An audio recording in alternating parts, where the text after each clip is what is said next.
Okay, so another way that you're going to see things is with Fischer projections. Fischer projections, okay?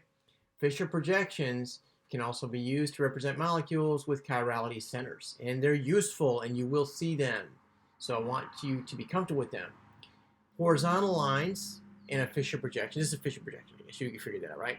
So horizontal lines going this way, you have to understand are lines coming towards you, okay? And vertical lines are lines going back behind the paper, all right? And so what does that mean? That means if you have a sugar, these are all three sugars, okay? I think this is a glucose, but I didn't check it. I didn't verify. That means that you've got two wedges here and two dashed lines here, right? You can see I've got a chiral center here because it's got four things on it.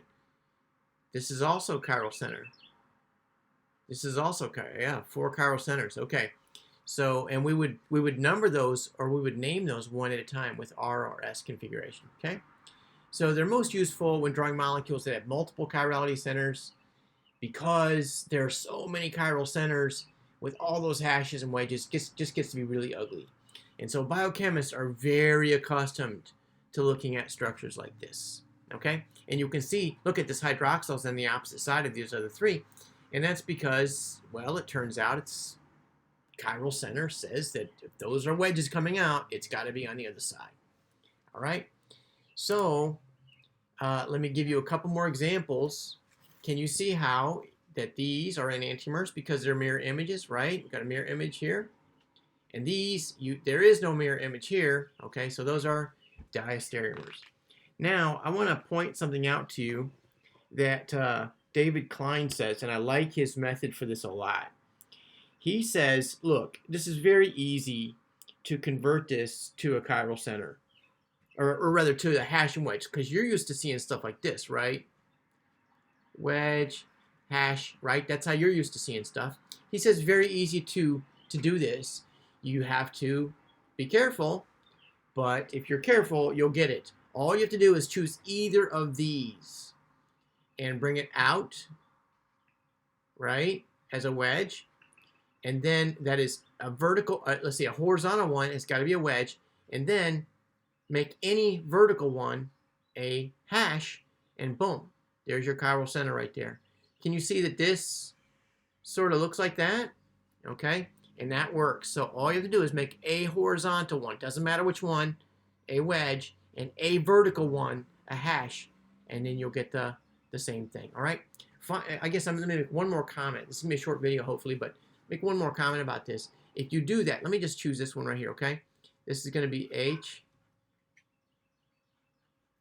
B, R, R1,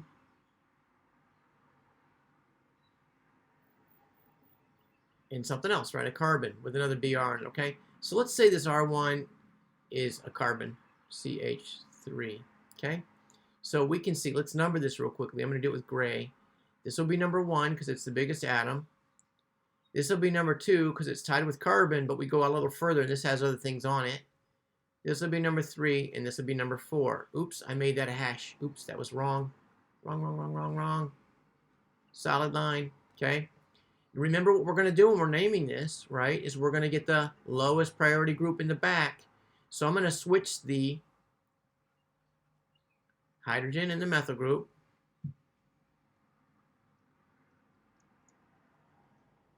And that hydrogen is going to go here.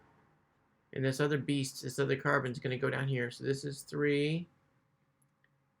This is, no, 2, sorry. This is 2. This is 3. And this is 1. This is 4, right?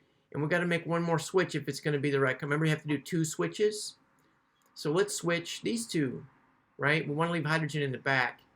So we'll bring, running out of space here. There's my hydrogen. There's my bromine. Let's put my 3 right here and my 2 right here, right? Look at this, 1, 2, 3, boom, S. Okay? So this is, depending on what R is, this would be this R1, right? this would be an S configuration. All right, so don't forget how to do RSs. That's going to require practice, but the Fischer projection formulas, if you remember that you have to bring one as a wedge and one as a hash, it ought to be routine to convert that to a regular hash wedge structure. All right, good luck.